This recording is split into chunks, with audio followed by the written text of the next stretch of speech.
So good morning everyone, कैसे हैं आप सभी लोग? एक बार बोलो सब ठीक है, आवाज आ रही है, ऑडियो वीडियो क्लियर है? Yes sir. Yes sir.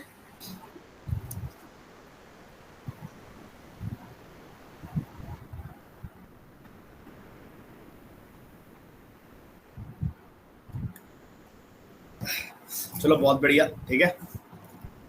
Class का इंट्रो हो ही गया था, है ना। हम सब देखते हैं, हमने क्लास की जो कल जो था ना मेन जो बैकअप था, ठीक है, वो हमने करा ही था। हमने क्लास में कुछ कुछ रेजोल्यूशन ऑफ फोर्स देखे थे, तो कल की क्लास को एक बार और अच्छे से बताने के लिए क्लास रखी गई है सिर्फ और सिर्फ, ठीक है। कल तो बस ये था कि चलो हाइब्रिड नेचर में ऑफलाइन ऑनलाइन दोनों क्लास रख ली थी, ठीक है। लेकिन मेन जो आपकी क्लास है पेंटअप पे होगी सारी की सारी, ठीक है। ऑनलाइन मोड में सारी की सारी क्लास जो होगी वो ऐसी होगी, ठीक है। वो तो चलो ये था कि कल एक बार क्लास थी, ठीक है, ऑनलाइन बच्चों से इंटरेक्शन करना थोड़ा, ठीक है, इसलिए आज की क्लास रखी गई है ताकि सभी के सारे विद्यार्थी एक बार इंटरेक्ट हो सके, ठीक है। बहुत ही बढ़िया कोट है, ठीक है। आप सभी लोग तैयारी कर ही होगे, आप सबने देख लिया होगा, ये कोट बहुत बढ़िया है ना। ये कोट जो होते हैं बहुत हेल्प करते हैं आपको थ्रू आउट दी प्रिपरेशन, ठीक है। So the best preparation for tomorrow is doing your best today, ठीक है। तो आप हर दिन अपना बेस्ट करते रहो, आपका जो टुमारो है वो बहुत बढ़िया होगा, आपके जो रिजल्ट होंगे वो बहुत बढ़िया होंगे through out the entire journey. जिस भी कॉलेज के लिए आप टारगेट कर रहे हो, जिस भी कॉलेज या लीड को आप टारगेट कर रहे हो, वो जल्दी क्रैक होगा, आराम से क्रैक होगा।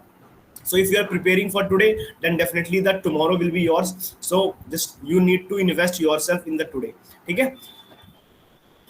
बहुत ही बढ़िया कोट है ये वाला भी, नेल्सन मंडेला का था कि time changes, we need to change as well, ठीक है। Right now we are moving towards the technology, we need to change ourselves, ठीक है। अभी हमें पता है कि भाई एक क्लास होती है ऑफलाइन, एक होती है ऑनलाइन, है ना। हम सारे जो विद्यार्थी जो ऑनलाइन कनेक्टेड है वो कैसे कनेक्टेड है? By the means of technology, है ना।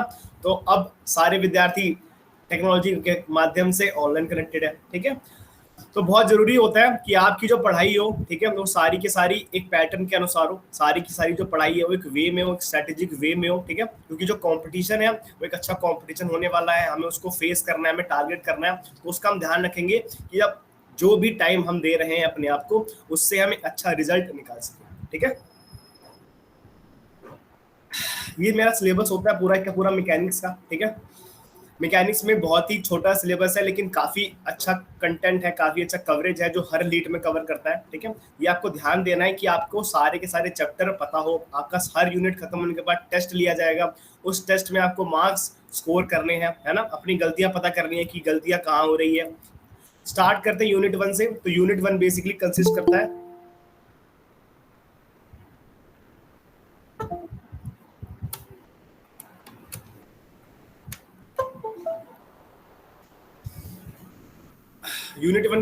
है बेसिकली इंट्रोडक्शन। इंट्रोडक्शन में सारी बातें बतानी है कि हम मैकेनिक्स पढ़ते क्यों हैं, ठीक है। What is meant by mechanics, हम मैकेनिक्स का मतलब क्या होता है, उसके टाइप्स क्या होते हैं, स्टैटिक मैकेनिक्स, डायनामिक मैकेनिक्स, उसके टाइप्स क्या होते हैं, फोर्स की क्या क्लासिफिकेशन होती है, उसकी प्रॉपर्टीज क्या होती है। तो पूरे के पूरे मैकेनिक्स में एक ही चीज पढ़नी जिसका नाम है फोर्स, ठीक है।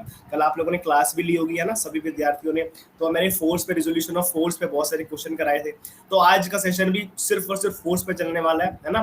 तो मेन जो इंट्रोडक्शन रहेगा वो 2 क्लास के बाद रहेगा, लेकिन उसके बाद हमें जो चैप्टर्स हैं जो बहुत इंपॉर्टेंट है, that is law of force, movement of friction, ठीक है। ये तीनों चैप्टर बहुत इंपॉर्टेंट है इंट्रोडक्शन के बाद, है ना। लेकिन इस तीनों चैप्टर को समझने के लिए हमारा इंट्रोडक्शन पार्ट अच्छा होना चाहिए, बढ़िया होना चाहिए। इसलिए हम ट्राई करेंगे कि इंट्रो का पार्ट अच्छे से कवर कर सके, ठीक है।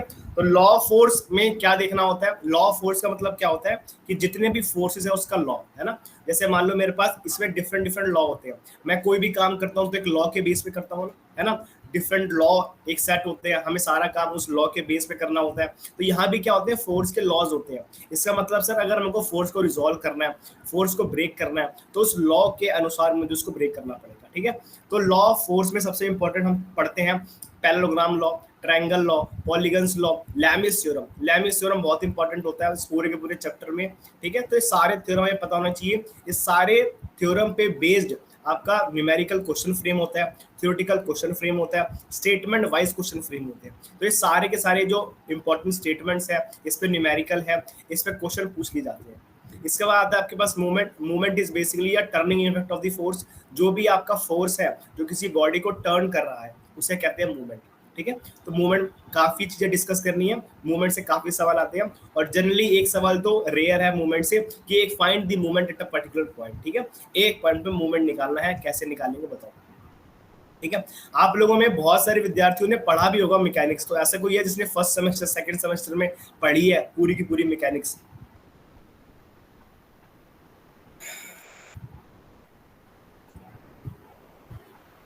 कोई तो होगा ही, है ना। जैसे ऑफलाइन में डिस्कस किया था कि मतलब फर्स्ट सेमेस्टर में होता है ये सब्जेक्ट। कोई नहीं ऐसा? अरे ऐसा नहीं हो सकता, बिल्कुल होगा। चलो ठीक है। कोई मैकेनिकल इंजीनियरिंग का है इस पूरे के पूरे बैच में? Any student from mechanical engineering background? कोई नहीं है? अरे ऐसे मत बोलो यार, कोई तो होगा। मैकेनिकल इंजीनियर वालों की मैकेनिक्स काफ़ी अच्छी होती है ना। तो जितने भी सालों से मैं पढ़ा रहा हूँ, जो भी विद्यार्थी ऑनलाइन बैच या फिर ऑफलाइन बैच में मैकेनिकल इंजीनियरिंग का होता है, उसको मैकेनिक्स में काफ़ी अच्छा होल्ड होता है।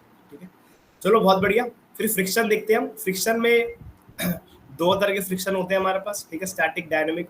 डायनेमिक फ्रिक्शन बहुत ही इंपॉर्टेंट होता है और डायनेमिक फ्रिक्शन से जनरली क्वेश्चन फ्रेम होता है। ठीक है, तो अगर मैं बात करूं 2022 के पेपर की, 21 के पेपर की, 20 की पेपर की, अगर आईपीयू लीड की बात करूं तो फ्रिक्शन एक ऐसा टॉपिक था जिससे क्वेश्चन पूछे गए थे डायनेमिक फ्रिक्शन से रिलेटेड। इसके साथ साथ फ्रिक्शन से बहुत सारे स्टेटमेंट वाइज क्वेश्चन फ्रेम होते हैं। ठीक है, कि अगर एक साइकिल मूव हो रही है तो फ्रिक्शन कहाँ लगेगा, अगर कोई बॉडी है जो स्नो पे वॉक कर रही है तो बताओ फ्रिक्शन क्या लगेगा। ठीक है, अगर कोई बॉडी है वो एक वर्टिकल वॉल पे प्लेस्ड है तो उसका जो फोर्स ऑफ फ्रिक्शन है वो किस डायरेक्शन में एक्ट होगा। ठीक है, तो ऐसे जनरली क्वेश्चन फ्रेम होते हैं आपके फ्रिक्शन से, जो बहुत इंपॉर्टेंट है। ठीक है, ये पूरा चैप्टर खत्म होने के बाद यूनिट 1 आपका एक टेस्ट लिया जाएगा, है ना।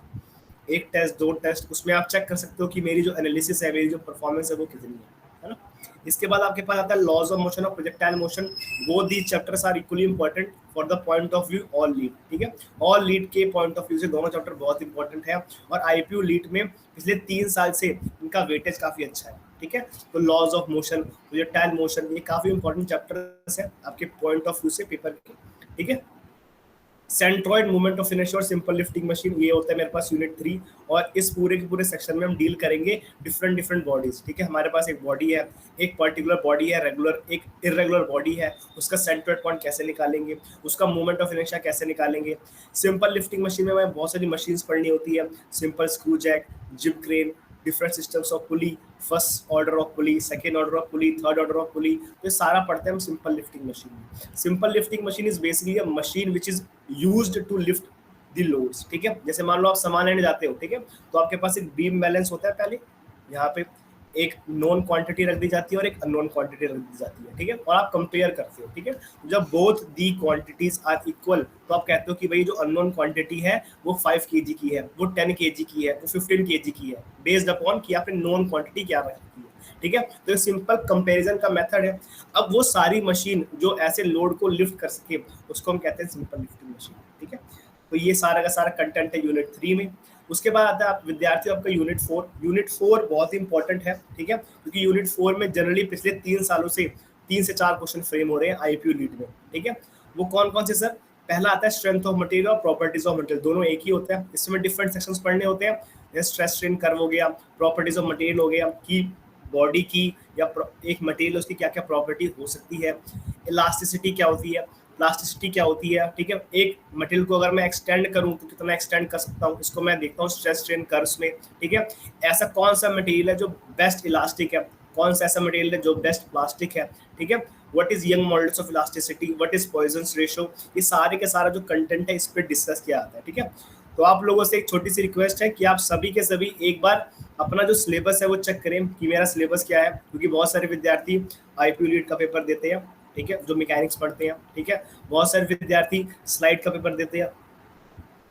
ठीक है, बहुत सारे विद्यार्थी पीयू लीड का पेपर देते हैं। बहुत सारे विद्यार्थी जो होते हैं वो जे के लीड, झारखंड लीड होता है, वो देते हैं। ठीक है, तो ये सब में जो कॉमन सिलेबस है वो हम सारी चीज डिस्कस करेंगे, लेकिन मोस्ट प्रोबेबली ये जो सारा का सारा कंटेंट है स्पेशली डिजाइन किया गया आईपीयू लीड के लिए। ठीक है, तो जो सारे विद्यार्थी आईपीयू लीड को टारगेट कर रहे हैं, आईपीयू लीड को फोकस कर रहे हैं, कृपया करके विशेष ध्यान रखना इन सभी चैप्टर्स पे। यहाँ तक किसी को कुछ पूछना है, किसी को कुछ डाउट है अभी तक तो वो पूछ सकता है।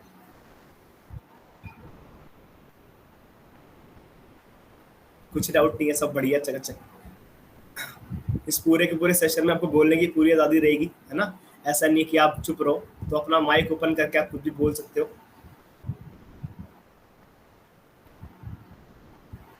चलो बढ़िया है।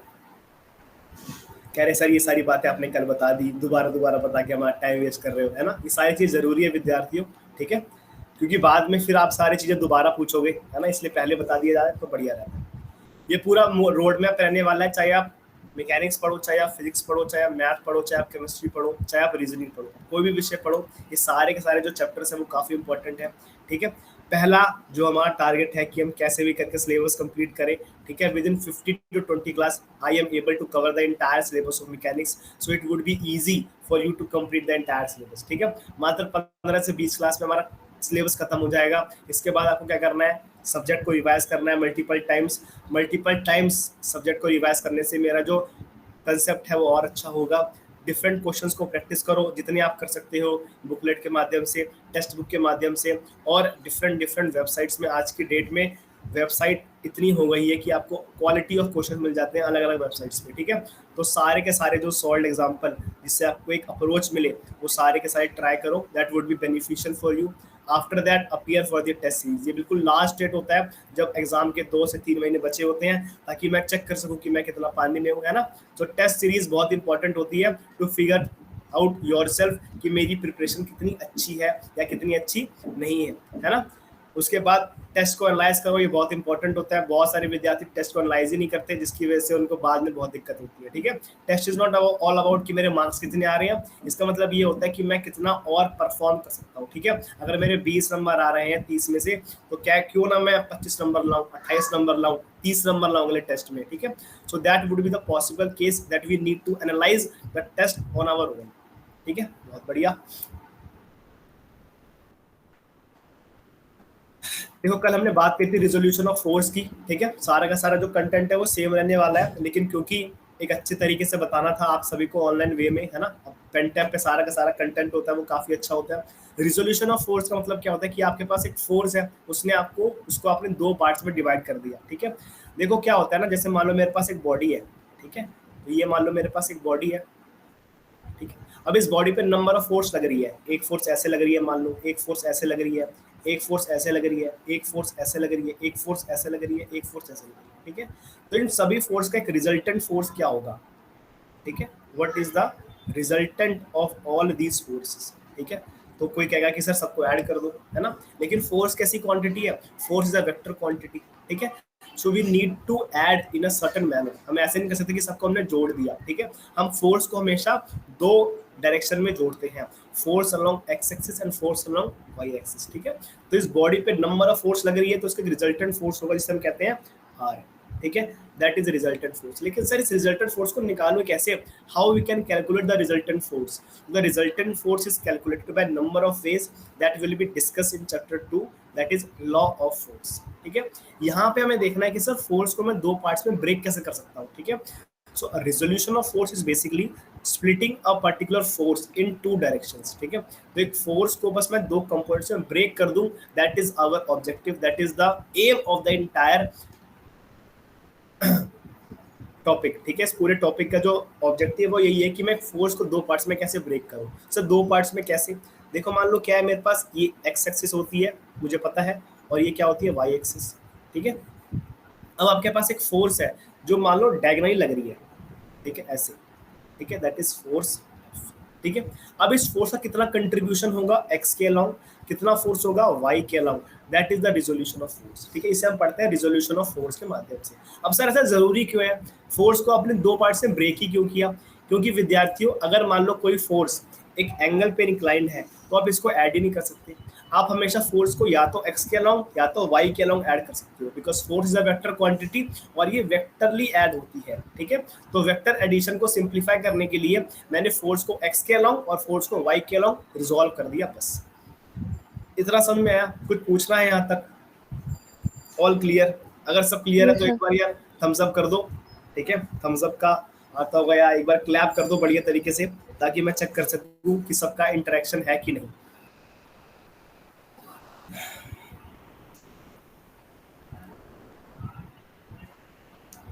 चलो बहुत बढ़िया, शाबाश, ठीक है। कहीं भी कोई भी दिक्कत आएगी ना विद्यार्थी, तो आप बिल्कुल पूछ सकते हो माइक ओपन करके, हैंड रेस करके, ठीक है। और ट्राई करो कि अगर मैं कुछ पूछूं तो उसका जवाब दो, है ना। जितना आप बोल सकते हो उतना आपका जो सब्जेक्ट है वो क्लियर होगा इस पूरे के पूरे चैप्टर में। मैकेनिक्स बहुत ही आसान है और एक अच्छा खासा कंटेंट, एक अच्छा खासा पोर्शन कवर करते हैं आपके पूरे के पूरे पेपर में। आप कोई सा भी लीड पे बैठो, ठीक है। चलो बहुत बढ़िया। अब देखो ध्यान से, मेरे पास कुछ केस है। जैसे मान लो ये मेरे पास एक्स और वाई एक्सिस है, ठीक है। अगर मान लो मेरे पास एक 5 न्यूटन की फोर्स है जो हॉरिजॉन्टली लग रही है, ठीक है। The 5 Newton force that is acting horizontally. तो मैं कहता हूँ कि सर मेरा एफ एक्स क्या होगा और एफ वाई क्या होगा। सर एफ एक्स क्या है और एफ वाई क्या है। एफ एक्स का मतलब होता है that is the horizontal component of the force, ठीक है। What do you mean by F x, that is the horizontal component of the force, ठीक है। अब आप फोर्स को डिवाइड कर रहे हो तो फोर्स का हॉरिजॉन्टल कंपोनेंट कितना हुआ और फोर्स का वर्टिकल कंपोनेंट कितना हुआ, उसे कहते हैं हम F X and F Y, ठीक है।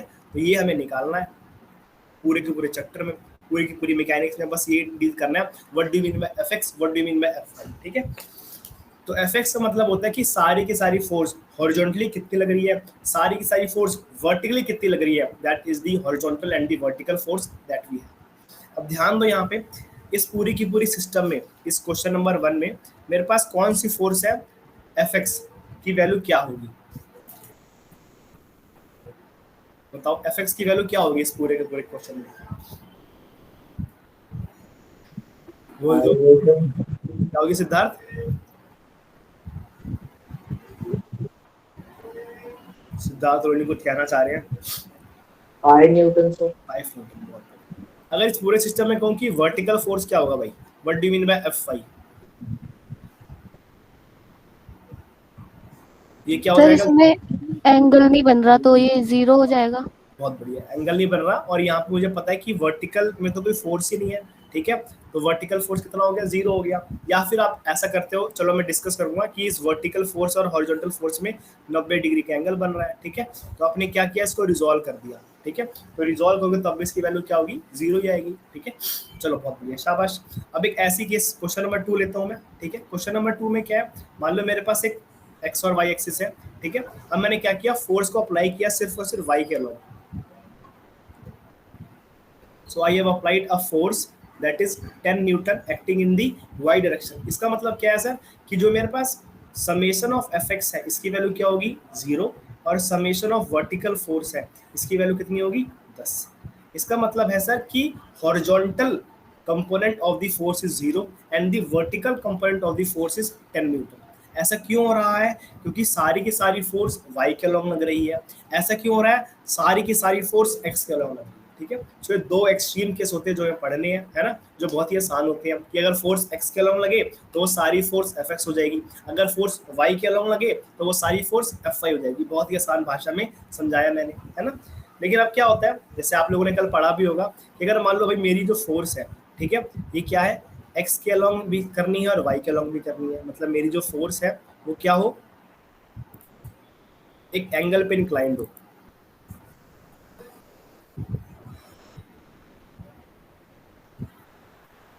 ठीक है। आज की क्लास देखो क्या होता है ना, जैसे आप लोग समझते हो, जैसे मैं जनरली पढ़ाता हूँ ना मैकेनिक्स, तो पहली क्लास में पढ़ाता हूँ क्योंकि बहुत आसान टॉपिक है। तो लोगों को लगता है कि मैकेनिक्स बड़ी आसान है तो ऐसे ही हो जाएगा, ठीक है, नहीं, ठीक है, ये बहुत आसान नहीं है। आपने इसका डिफिकल्ट पार्ट और कॉम्प्लेक्स पार्ट देखा ही नहीं है। तो जब आप आगे के चैप्टर पढ़ोगे तो आपको पता चला कि यार नहीं, इतना आसान भी नहीं है, इससे हम बहुत सारी चीजें और करते हैं, ठीक है। तो ये बेसिकली टूल है रिजोल्यूशन ऑफ फोर्स, लेकिन इसके बेस पे हमें बहुत सारे थ्योरम समझ रहे हैं, बहुत सारे न्यूमेरिकल सॉल्व कर रहे हैं, ठीक है। तो ऐसा नहीं है कि भाई ये बहुत ही आसान चीजें हैं, इसमें कुछ कुछ चीजें और हैं जो हमें कंसेप्ट के माध्यम से पढ़नी है। देखो ध्यान से, अगर मान लो एक फोर्स है जो थीटा डिग्री इंक्लाइंड है, मतलब मेरा जो फोर्स है अब वो वर्टिकली नहीं, वो हॉरिजॉन्टली नहीं, वो डायगोनली एक पॉइंट पे लग रहा है, ठीक है, जो एक्स एक्सिस से थीटा डिग्री का एंगल बना रहा है, ठीक है। तो मुझे पता करना है सर अब इस F, that is force F, इसका कितना कंट्रीब्यूशन है एक्स के अलोंग और कितना कंट्रीब्यूशन है सर इसका वाई के अलोंग, ठीक है। तो मैंने क्या करा था, मैंने टेबल बना दी थी कि सर ये अगर मेरे पास एफ एक्स है, ये मेरे पास फोर्स है, और ये मेरे पास कितना है एफ वाई, ठीक है। तो मेरे पास तीन चीजें हैं, एफ एक्स, एफ वाई और एफ। ये मेरे पास कौन सा एंगल है, एंगल थीटा, अब ध्यान दो, अब इस पूरे ट्रायंगल में अगर बनाता हूँ मैं ट्रिग्नोमेट्री यूज करता हूँ तो मुझे पता है सर साइन थीटा की वैल्यू कितनी होती है, पी बाई एच। ठीक है, so sine theta would B P by H. इस पूरे ट्रायंगल में परपेंडिकुलर कितना, थीटा के सामने क्या होता है परपेंडिकुलर, ये क्या हुआ एफ वाई, एच क्या होता है, ठीक है। एफ वाई क्या फॉर्म होगा आपके पास, F Y would be F sine theta. ठीक है, साथ अगर मैं कहूँ कॉस थीटा क्या होता है sir, cos theta would be B by H. तो बी क्या है मेरे पास एफ एक्स और एच क्या है मेरे पास एफ। एफ को इधर भेज दो, एफ एक्स की वैल्यू कितनी होगी विद्यार्थियों, that is F cos theta. इसका मतलब सर जो मेरे पास एफ एक्स है वो है एफ कॉस थीटा, जो मेरे पास एफ वाई है वो क्या है एफ वाई, एफ वाई की वैल्यू क्या है एफ साइन थीटा। अब देखो ध्यान से, ये अप्रोच कर रहा है पॉजिटिव एक्स की तरफ, that's why F X is positive. ये अप्रोच कर रहा है पॉजिटिव वाई की तरफ, that's why F Y is positive. ठीक है, तो जब भी हम रिजोल्यूशन ऑफ फोर्स पढ़ते हैं तो दो बातों का ध्यान रखते हैं। पहली बात, काइंडली रिजोल्व द फोर्स। ठीक है, आप फोर्स को क्या कर दो रिजोल्व। दूसरी बात, यूज दी साइन कन्वेंशन। ठीक है, साइन कन्वेंशन का मतलब क्या, आपका फोर्स कहाँ जा रहा है। If your force is directing towards positive x-axis, it means it is positive. If your force is acting towards negative x-axis, it means it is negative. If your force is acting towards positive y-axis, it means Fy is positive. If your force is acting along the negative y-axis, it means Fy is negative. ठीक है, so it's all about कि मेरा force कहाँ पे direct कर रहा है ना। तो ये मेरे पास टोटल समरी है कि अगर मैं रिजोल्यूशन ऑफ फोर्स पढ़ता हूँ इसका मतलब फोर्स को दो पार्ट्स में रिजोल्व कर दो, साइन कन्वेंशन को अप्लाई कर दो, बस। ठीक है, इसके बाद मैंने बताया था कल की क्लास में कि अगर मान लो मेरे पास क्या है,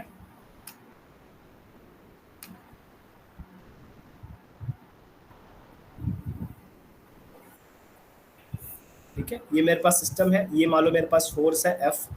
ठीक है, अब जो मेरी फोर्स है ये वाई के अलोंग बना रही है थीटा। ठीक है, तो अगर वाई के अलोंग थीटा बना रहा है तो मुझे सॉल्व करना पड़ेगा। अब मुझे चेक करना है कि सर एफ एक्स की वैल्यू क्या और एफ वाई की वैल्यू क्या। ठीक है, यहाँ मेरे को चेक करना है एफ एक्स क्या होगा और यहाँ मेरे को चेक करना है एफ वाई क्या होगा। तो बताओ एफ एक्स की वैल्यू क्या होगी, वैसे आप सबको पता ही है लेकिन फिर भी sir F sine theta, F sine theta. शाबाश, ये होगी मेरे पास F sine theta. F Y की वैल्यू क्या होगी एफ कॉस थीटा। ठीक है, यहाँ से मैंने एक छोटा सा नोट पॉइंट निकाला था, इसका मतलब क्या होता है कि आपका जिस एक्सिस के अलोंग थीटा होता है वहाँ क्या होता है कॉस। ठीक है, जैसे ये जो थीटा ये किसके अलोंग बन रहा है वाई के अलोंग। ठीक है, तो वाई के अलोंग क्या आएगा कॉस। अगर जो मेरा थीटा है ये क्या बनता एक्स के अलोंग बनता, तो मेरा जो कॉस होता वो क्या होता, दैट इज यहाँ पे क्या आता आपके पास, that is F cos theta. ठीक है, इसका मतलब सर कॉस वही बनेगा जहाँ पे थीटा है, तो मैंने नोट पॉइंट लिखाया था। ठीक है, जिस एक्सिस के अलोंग थीटा उसी एक्सिस के अलोंग कॉस फॉर्म होता है। ठीक है, थोड़ी हिंदी भाषा में ले लेता हूं मैं, इंग्लिश मेरी कमजोर है। ठीक है, तो इसको आप भी अपनी भाषा में अच्छे से लिखना। ठीक है, कि जिस एक्सिस के अलोंग भी थीटा उसी के अलोंग एक्सिस के अलोंग क्या होगा कॉस फॉर्म होगा हमेशा। ठीक है, बहुत बढ़िया। अब इसके बाद हमने इनको क्वेश्चन करे थे वो देख लेते हैं फटाफट, ताकि हमारी क्लास जो है वो चीजें वाइंड अप हो जाए। ठीक है, ये वाला क्वेश्चन में डिस्कस किया था। ठीक है, क्वेश्चन नंबर 1। अब फटाफट ये सारी चीज देखने के बाद कुछ नई चीजें हैं जो मैं बताऊंगा आपको रिजोल्यूशन ऑफ फोर्स में, जो बहुत इंपॉर्टेंट होती है कि अगर एक फोर्स, दो फोर्स, तीन फोर्स आ जाए तो कैसे मैं उसको जल्दी सॉल्व कर सकता हूँ। ठीक है, तो देखो ये क्वेश्चन हम सबने कल कर लिया है, लेकिन फिर भी हम देखते हैं कैसे करेंगे। इसने कहा है कि एक फोर्स है एफ, ठीक है, जिसकी वैल्यू कितनी है 200 न्यूटन है, जो एक एंगल से लग रही है 60 डिग्री अबव दी हॉरिजॉन्टल। ठीक है, देखो इसका मतलब क्या है अबव दी हॉरिजॉन्टल। ठीक है, तो हॉरिजॉन्टल से ऊपर इसने बताया कि हॉरिजॉन्टल के साथ मेरा एंगल बन रहा है 60 डिग्री। ठीक है, ये क्वेश्चन को पढ़ने का वे होता है, a child pulls a box, उसने ब्लॉक को खींचा with a force of 200 newton at an angle of 60 degree above the horizontal. ठीक है, तो वो हॉरिजॉन्टल से 60 डिग्री का एंगल बना रहा है। Then the horizontal and vertical component of the force, वो पूछ रहा है एफ एक्स की वैल्यू क्या होगी और एफ वाई की वैल्यू क्या। ठीक है, तो ये बहुत ही आसान क्वेश्चन है। अब मुझे पता है सर मेरा जो थीटा है वो किसके अलोंग बन रहा है एक्स के अलोंग। एफ एक्स की वैल्यू क्या होगी एफ कॉस थीटा। मेरा जो एफ वाई है वो क्या होगा, F Y would be F sine theta. इसको सॉल्व कर दो। ठीक है, एफ मेरे पास कितना है 200, इंटू में कॉस 60, ठीक है। एफ वाई अगर मैं निकालना चाह रहा हूँ तो एफ की वैल्यू कितनी है 200 इंटू में साइन 60, ठीक है। आई होप ये क्लियर हो गया होगा सबको, ठीक है। इसमें कुछ पूछना तो नहीं है इस वाले क्वेश्चन में खास, हमने कल डिस्कस किया था और कुछ दिक्कत भी नहीं होनी चाहिए। क्लियर है ये चीज, एक बार थम्स अप कर दो यार।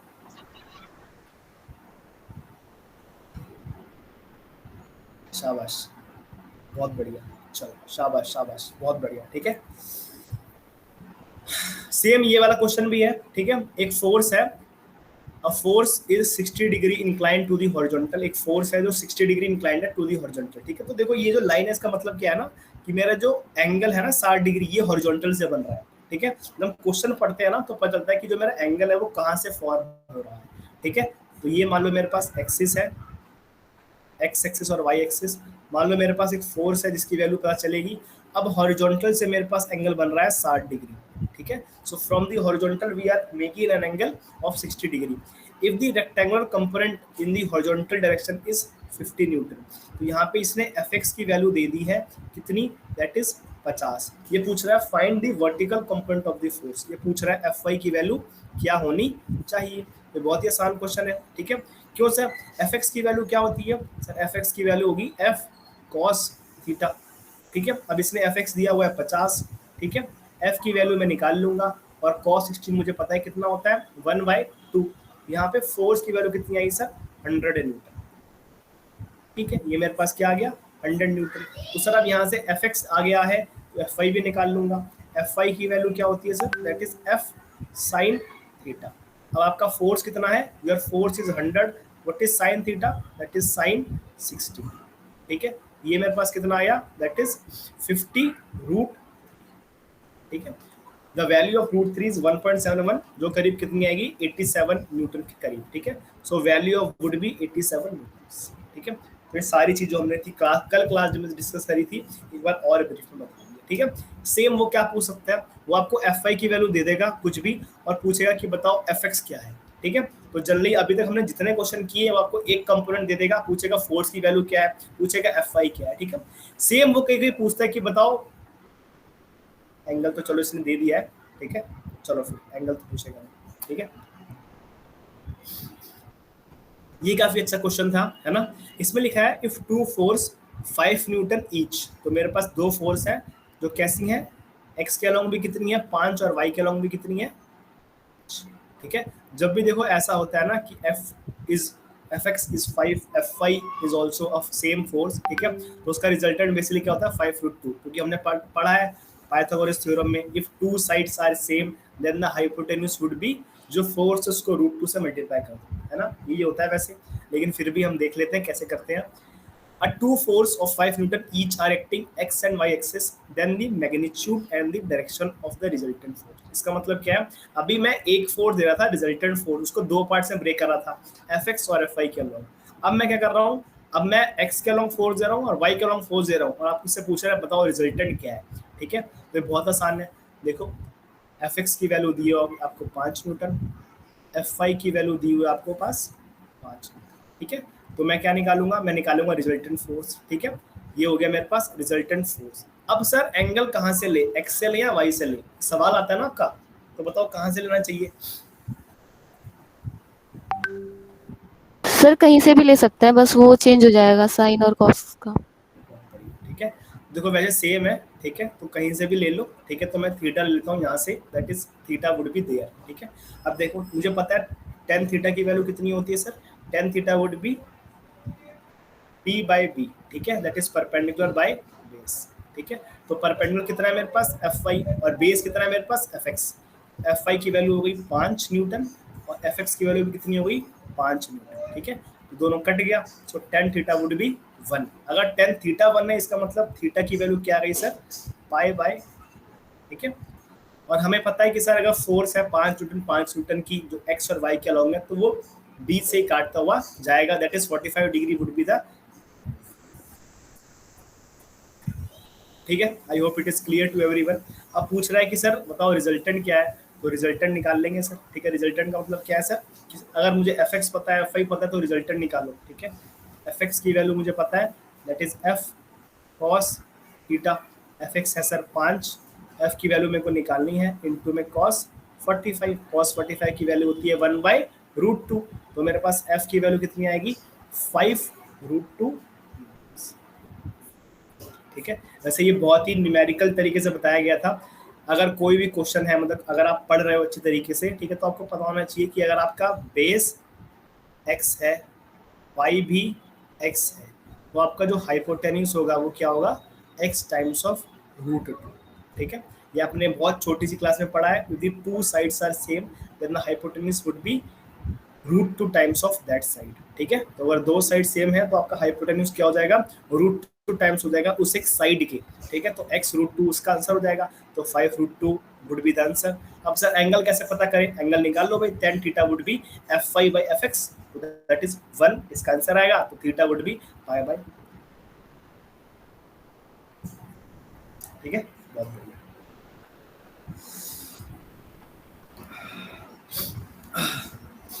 अभी जब मैं लास्ट क्लास में डिस्कस कर रहा था ना, तो ये वाला क्वेश्चन देख लेते हैं एक बार, काफी आसान है, क्वेश्चन नंबर 4। ठीक है, देखो जब भी क्या होता है ना, मेरे पास एक सिस्टम होता है, ठीक है, उसमें जो थीटा की वैल्यू है, ठीक है, उसने क्या कर रखा है, थीटा की वैल्यू को दोनों तरफ मेंशन कर रखा है। मान लो एक 10 न्यूटन का फोर्स है, ठीक है, और थीटा जो है वो यहाँ भी दे रखा है, थीटा जो है वो यहाँ भी दे रखा है। ठीक है, पहली बात तो ये बताओ कि अगर उसने 60 ना ही दिया हो, तो मुझे पता है डिफॉल्ट की सर वो 60 होगा, क्योंकि टोटल एंगल होता है 90 में 30 गया, बचा कितना 60 डिग्री। ठीक है, सबको पता है सर, अगर 90 में से मैंने 30 माइनस कर दिया तो मेरे पास जो एंगल होगा वो कितना होगा 60 डिग्री होगा। ठीक है, कोई दिक्कत नहीं होनी चाहिए मुझे इसमें, किसी को भी नहीं होनी चाहिए। ठीक है, कि सर टोटल एंगल 90 है, अगर 30 में माइनस भी करूंगा तो सर ये तो डिफॉल्ट 60 ही होगा, ये तो हमें पहले से पता है। लेकिन अब इसने लिख दिया कि सर ये 60 है, जाओ। ठीक है, अब पूछता है कि बताओ एफ एक्स की वैल्यू क्या होगी और एफ वाई की वैल्यू क्या होगी। ठीक है, तो कोई भी आप एक एंगल लेके सॉल्व करो, आपका आंसर आ जाएगा। ठीक है, जैसे मैं मान के चलता हूँ कि सर मैं अगर 30 ले रहा हूँ सिर्फ और सिर्फ, ठीक है, यहाँ क्या बनेगा 10 cos 30। अगर मैं 30 ले रहा हूँ यहाँ पे, यहाँ क्या बनेगा सर, दैट इज 10 sin 30। कोई दिक्कत वाली बात। अगर सर मैं 60 लेके चल रहा हूँ तो भी आपका आंसर जो होगा वो क्या होगा, सेम होगा। क्या सेम होगा सर, देखो यहाँ पे जो एंगल बनेगा वो कितना बनेगा, दैट इज 10 sin 60, और यहाँ जो फोर्स बनेगी वो कितनी बनेगी, दैट इज 10 cos 60। दोनों का जो मतलब है वो क्या है, सेम है। ठीक है, इसका मतलब सर आप कोई भी एंगल ले लो, आपको जो रिजल्ट है वो क्या आएगा, सेम है। ठीक है, तो ये वाला क्वेश्चन आपसे पूछा गया था आईपीयू लीड में, मतलब एक किसी ना किसी लीड में पूछा गया था।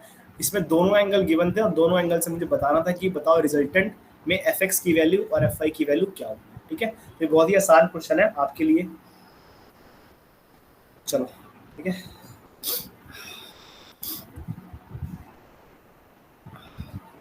Question number 5। ठीक है, अब सर क्या होता है कि मेरे पास सिर्फ एक फोर्स तो होगी नहीं, मेरे पास हो सकता है सर मल्टीपल फोर्स हो। ठीक है, एक फोर्स, दो फोर्स, तीन फोर्स। ठीक है, उन सबको मुझे ऐड करना है। ठीक है, तो कैसे करेंगे, देखो ध्यान से। ये मान लो मेरे पास फोर्स है, दैट इज 5 न्यूटन। ठीक है, जो एक्स के लॉन्ग एंगल बना रहा है 30 डिग्री। एक मेरे पास फोर्स है, ठीक है, 10 न्यूटन, ये मेरे पास एंगल बना रहा है 60 डिग्री यहाँ से। ठीक है, अब मुझे क्या करना है सर, मुझे इसका निकालना है रिजल्टेंट फोर्स। रिजल्टेंट फोर्स का मतलब क्या है कि इन दोनों फोर्स को मैं एक ही फोर्स से रिजॉल्व कर दूं। ठीक है, मतलब sir both the forces are resolved by a single force. ठीक है, both the forces are resolved into single one. ठीक है, तो आपकी जो दोनों फोर्स है उसको मैं एक ही फोर्स से दिखाना चाहता हूं, and that single force is resultant. जो आपका सिंगल फोर्स इसे कहते हैं हम रिजल्टेंट। इसको आराम से पढ़ेंगे चैप्टर नंबर 2 में और विस्तार से कि रिजल्टेंट फोर्स और किस किस लॉ से, किस किस मेथड से निकालते हैं। ठीक है, तो देखो बहुत ही आसान है। इस फोर्स को क्या करो, आप ब्रेक करो दो पार्ट्स में। ठीक है, तो अगर ये मेरे पास 5 है तो सर यहाँ पे क्या होगा, दैट इज 5 cos 30 डिग्री। यहाँ पे कितना होगा sir, that is 5 sin 30 degree. ठीक है, यहाँ पे क्या होगा sir, that would B minus में 10 sin 60 डिग्री। अब सर ये माइनस में क्यों आया, क्योंकि जो मेरा फोर्स है ये नेगेटिव एक्स की तरफ जा रहा है। मेरा जो फोर्स है ये पॉजिटिव एक्स की तरफ जा रहा है, इसलिए मैंने पॉजिटिव और नेगेटिव का साइन कन्वेंशन यूज कर लिया। ठीक है, अब देखो ये मेरे पास 10 न्यूटन है, यहाँ पे कितना फॉर्म होगा, दैट इज 10 cos 60 डिग्री।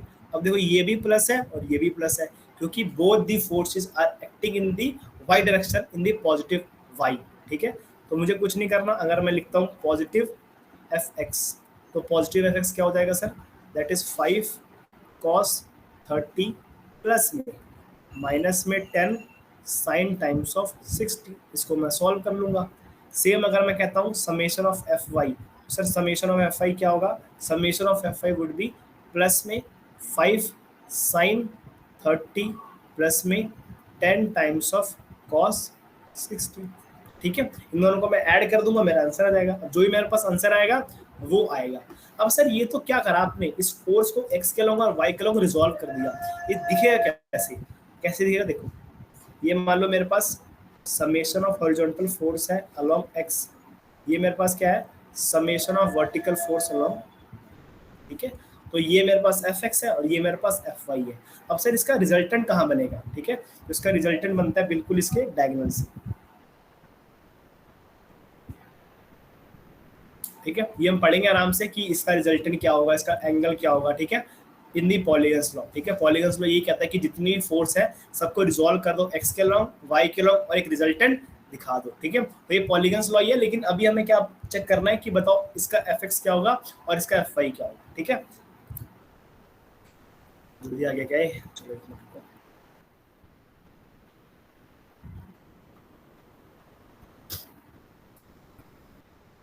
ये वाला क्वेश्चन आप करना। ठीक है, क्वेश्चन नंबर 7, 5 6 जो भी नंबर होगा। ठीक है,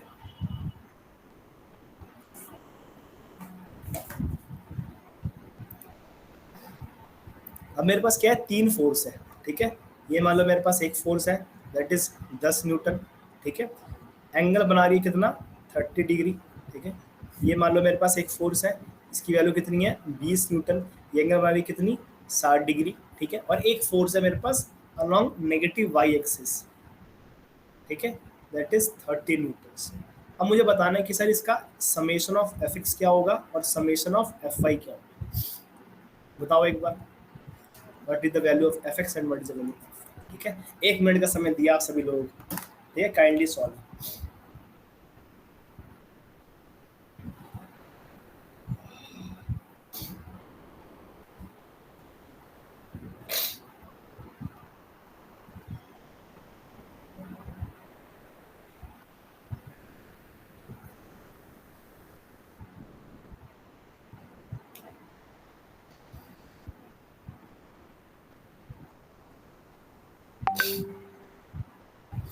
सिद्धार्थ कल आप क्लास में नहीं थे शायद, आज आपकी पहली क्लास है ना।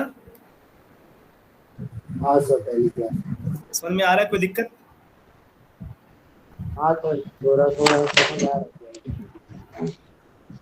थोड़ा सा कहीं समझ नहीं आ रहा है, ऐसा कहाँ समझ नहीं आ रहा है बताओ। कल का थोड़ा मिस हो जाए तो चलो समझ। दोबारा बोलो एक बार, टाइप कर दो, कहाँ समझ नहीं आ रहा है ना, कौन सा क्वेश्चन समझ नहीं आ रहा, टाइप। आवाज थोड़ी ब्रेक हो रही है इसलिए, जल्दी होता है, आवाज ब्रेक करती है। और बाकी सबकी पहली क्लास है।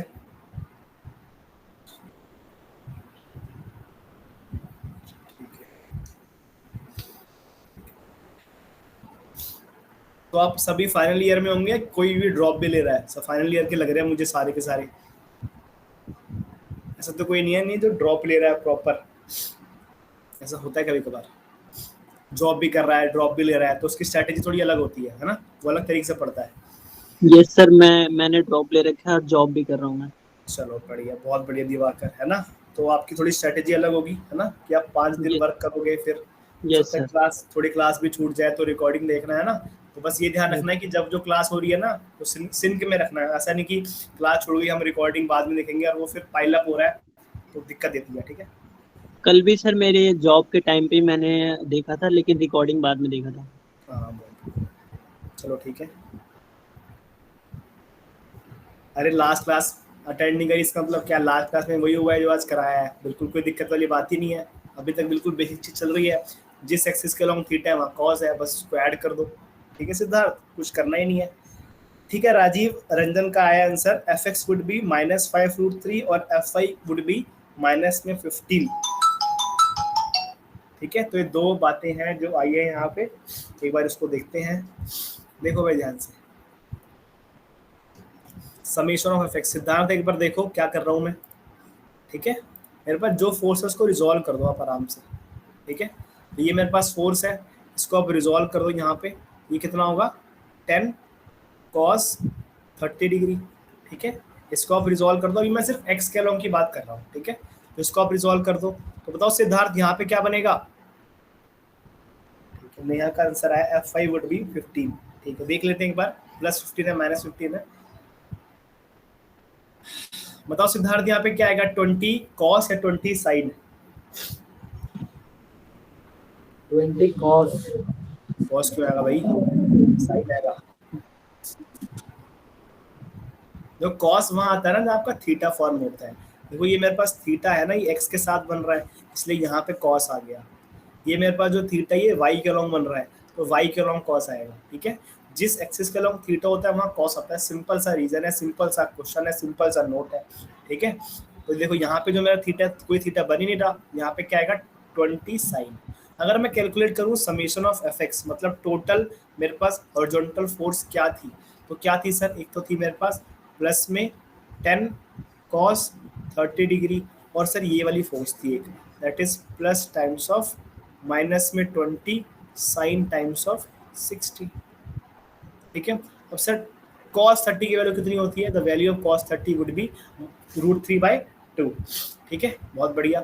ये कितना हो गया सर 5√3। ठीक है, माइनस में, और साइन 60 की वैल्यू कितनी होती है √3/2, तो कितनी हो गई 10√3। तो आंसर कितना आएगा -5।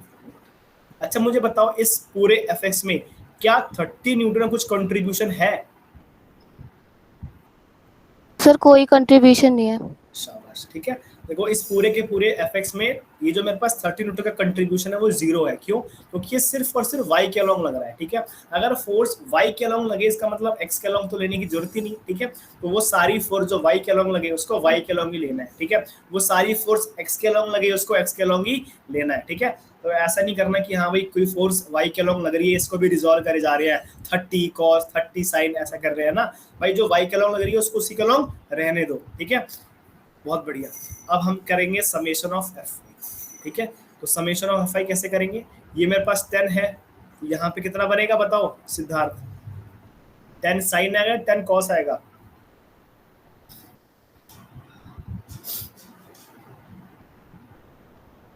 टेन साइन 10 साइन आएगा, बहुत बढ़िया। ठीक है, 10 साइन 30 डिग्री, क्योंकि इस एक्सिस के अलॉन्ग थीटा तो बन नहीं रहा। बहुत बढ़िया। अब यहाँ बताओ और क्या होगा, ये जो 20 है अगर इसको रिजॉल्व करूंगा मैं तो 20 क्या आएगा, 20 कॉस या 20 साइन, 20 cos।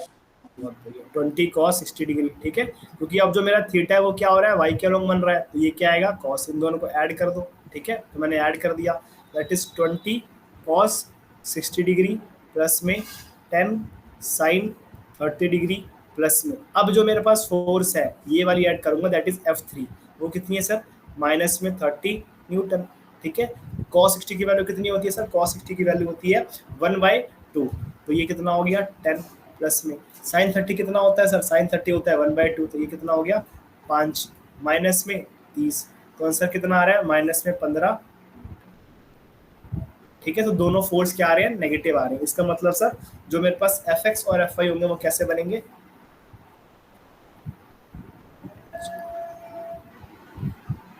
ठीक है, मेरा जो एफ एक्स होगा वो होगा -15 न्यूटन, और जो मेरा एफ आई होगा वो क्या होगा -5√3। ठीक है, so that is your F X and that is your, ठीक है, बहुत बढ़िया। कुछ पूछना हो किसी को इस पूरे के पूरे क्वेश्चन में, कुछ समझ ना आया हो तो एक बार बता सकता है मुझे। सब समझ में आई गया होगा, है ना। होनहार विद्यार्थी हैं, परिश्रम बैच के परिश्रमी विद्यार्थी, है ना, सब कुछ आई जाना चाहिए। बहुत बढ़िया। सर बोलो बोलो। सर उसमें से -30 क्यों किया था हमने Fy फाइंड करने के लिए? बहुत बढ़िया अशप्रीत, देखो क्या हो रहा है ना, मेरा जो फोर्स है ना F3 ये किस एक्सिस की तरफ अप्रोच कर रहा है, +30 या -30? ये -30। बहुत बढ़िया, देखो जो 30 न्यूटन है ये -y की तरफ अप्रोच कर रहा है, ठीक है। अगर the 30 newton force is approaching towards negative y axis, it means the force is considered as negative. तो मैंने क्या कर दिया इसको, नेगेटिव, ठीक है, इसलिए यहाँ पे आया -30 न्यूटन, बस और कुछ रीजन नहीं था इसका, यही रीजन था। चलो बहुत बढ़िया, शाबाश, ठीक है। एक और क्वेश्चन है जो लास्ट क्वेश्चन है, डिस्कस कर लेते हैं एक बार, ठीक है। एक मेरे पास फोर्स है, ठीक है,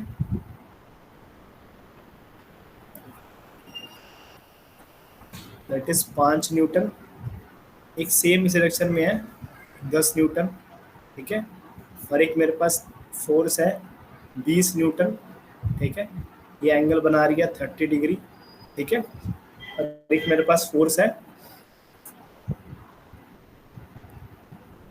15 न्यूटन, ठीक है। बताओ इसका रिजल्टेंट क्या होगा, मतलब Fx और Fy की वैल्यू क्या होगी? रुक जाइए, क्या 15 न्यूटन? हाँ ये 5 है, मेरे ख्याल से तो Fx की Fx और Fy सर Fx तो मे बी 0 हो जाएगा। 0 हो जाएगा, नहीं 20 का तो कुछ ना कुछ Fx आएगा ही, ठीक है, वही आएगा खाली 20 का कुछ कंट्रीब्यूशन आएगा बस।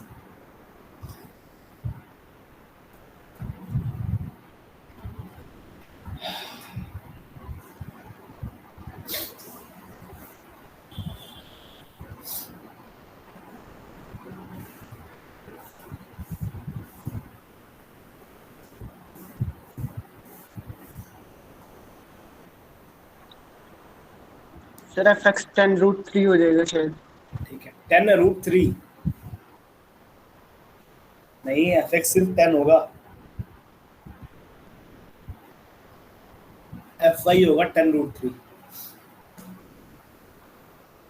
बट चेक करो।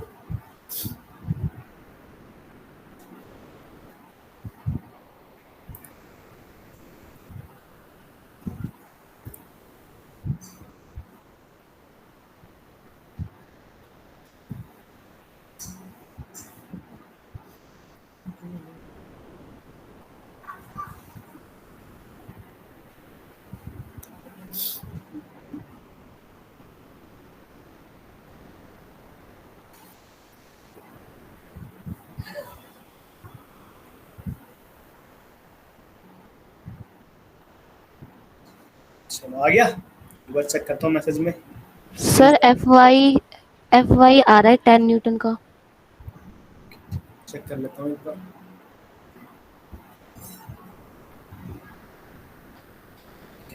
Fx would be 10√3 और Fy would be 10, ठीक है, चेक कर लेते हैं। ठीक है ठीक है ठीक है, बिल्कुल ठीक है, मैंने कॉस में थोड़ी गलती कर दी कभी, चलो बहुत बढ़िया।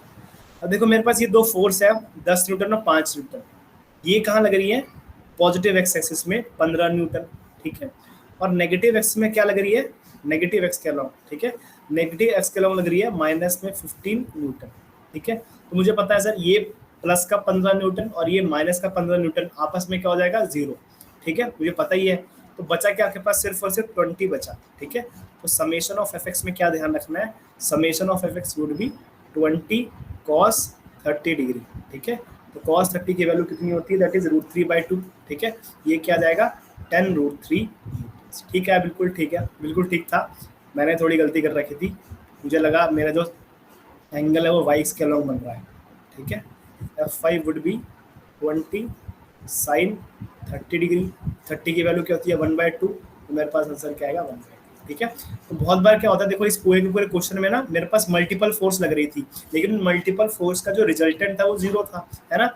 ये पूरा एक को इस तरफ लगा रहा था, ये पूरा एक को इस तरफ लगा रहा था। अब देखो दो फोर्स है, ठीक है, +15 यहाँ लग रही है, -15 यहाँ लग रही है, ठीक है। इन दोनों का जो रिजल्टेंट फोर्स होगा वो क्या होगा, 0 होगा, क्योंकि भाई एक फोर्स है तो यहाँ लग रहा है 15 और एक फोर्स है तो यहाँ लग रहा है, तो इन दोनों का रिजल्टेंट फोर्स क्या हो जाएगा 0, ठीक है। तो उनको कैलकुलेशन में ऐड ही मत करो, ठीक है, सिर्फ और सिर्फ जो कैलकुलेशन में कंट्रीब्यूट कर रहे हैं उनको ऐड करो, ठीक है। जैसे ये मेरे पास सिर्फ और सिर्फ ये वाला फोर्स बचा, दैट इज 20 न्यूटन, जो मेरे पास एक्स के अलॉन्ग भी लगेगा, जो मेरे पास वाई के अलॉन्ग भी लगेगा, तो उसको सॉल्व कर दो और अपना आंसर निकाल लो, ठीक है। तो ये वाला एक क्वेश्चन था जो काफी अच्छा था, ठीक है। एक बार डिस्कस कर लेते हैं कि पूरी की पूरी क्लासरूम ने क्या किया, ठीक है, the entire crux of the today classroom, ठीक है। रिजोल्यूशन ऑफ फोर्स पढ़ा हमने। रिजोल्यूशन ऑफ फोर्स का मतलब क्या होता है कि एक फोर्स को दो पार्ट्स में डिवाइड करना, ठीक है, splitting the force in such a manner that the effect would be same.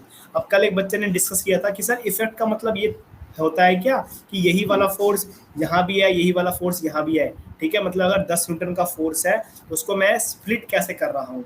तो स्प्लिट कैसे होता है विद्यार्थी, जैसे मान लो मेरे पास एक 10 न्यूटन का फोर्स है, तो इसको मैं ऐसे स्प्लिट करता हूँ कि मेरा एक्स के लॉन्ग फोर्स आई है 2, तो वाई के लॉन्ग कितनी आई है 8, एक्स के लॉन्ग आई है 7, तो वाई के लॉन्ग कितनी आई है 3, एक्स के लॉन्ग आई है 5, तो वाई के लॉन्ग कितनी आई है 5, ठीक है। एक्स के लॉन्ग आई है अगर 3, तो वाई के लॉन्ग आई है 7, ठीक है।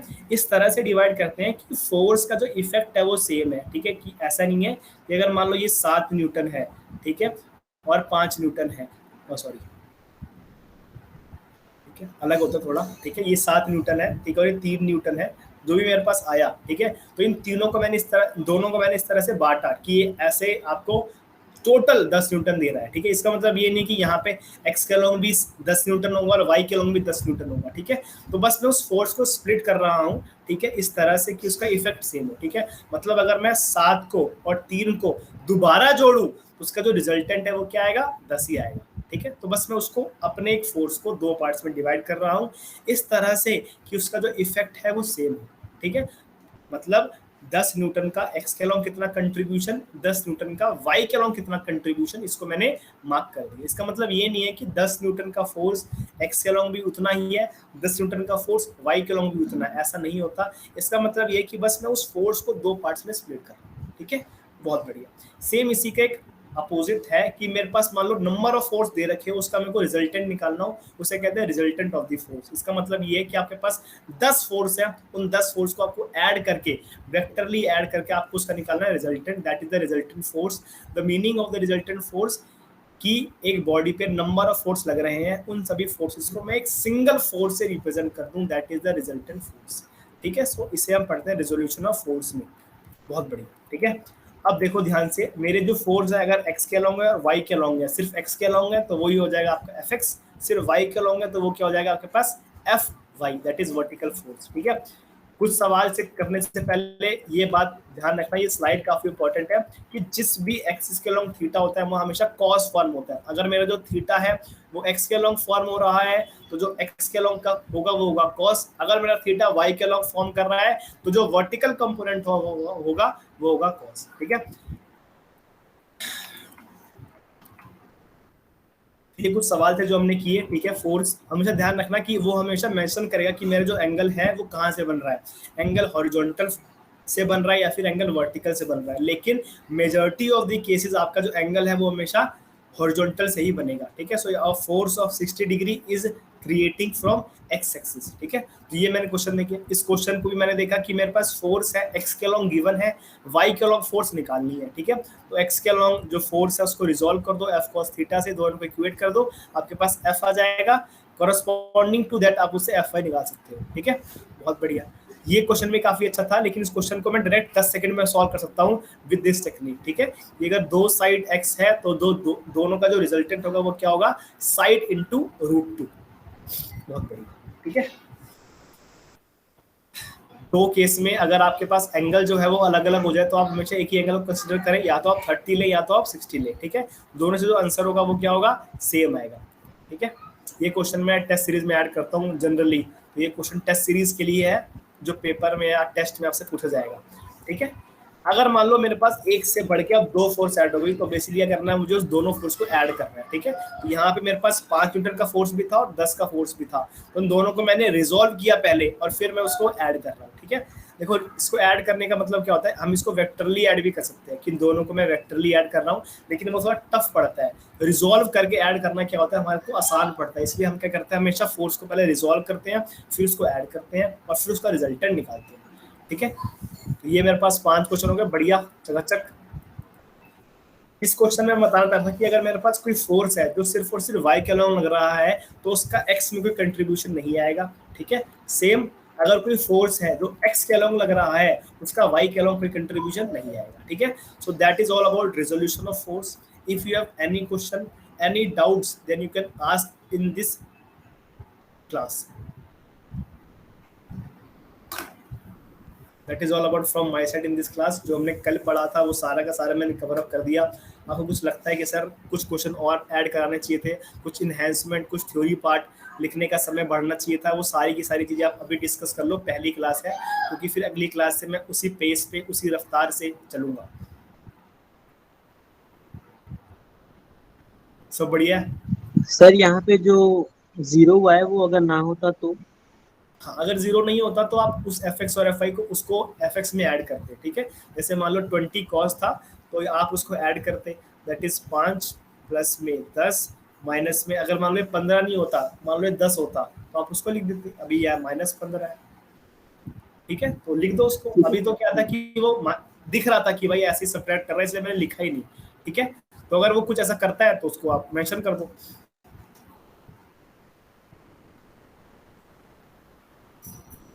ठीक है, बढ़िया। Yes sir.